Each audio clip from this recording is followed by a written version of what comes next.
இன்று நாம் பார்க்க இருக்கும் தலைப்பு அமைத்து கொண்டால் அசத்தலாம் அப்படின்றதுல.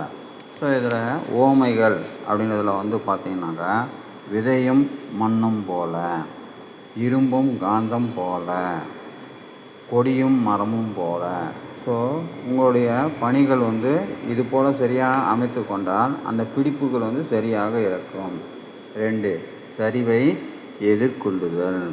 ஸோ சரிவை எதிர்கொள்ளுதலில் பார்த்திங்கனாக்கா, சோதனைகளும் வேதனைகளும் மனதை ஒடித்து அழுத்தம் நிறைந்து சோகமாக இருக்கும்போது உம்மென்று இருப்பதற்கு பதில் இன்முகத்துடன் எப்படிப்பட்ட பிரச்சனைகளையும் எதிர்கொண்டால் சரிவை சமாளித்து விடலாம்.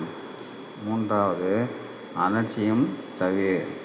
அலட்சியம் என்பது ஏமாறுவதற்கான ஒரு அடித்தளம்.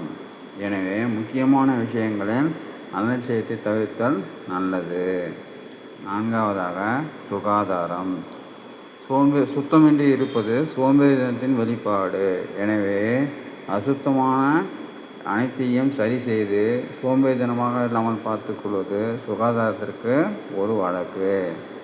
அடுத்தபடியாக கணக்கு வழக்கு.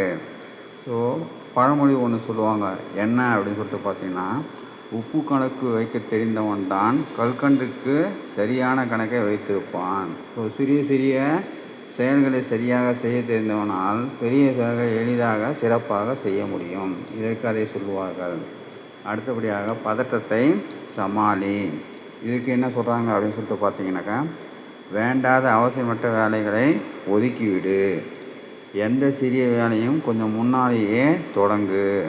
பெரிய வேலைகளை திட்டமிடும் போது முன்கூட்டியே அதுக்கு தேவையான கால அளவை திட்டமிட்டு கொள்ளுங்கள். இவ்வாறு நாம் செய்யும்போது நாம் அமைத்து கொள்ளும் மனத்திலையும் அசத்தலாம். நன்றி.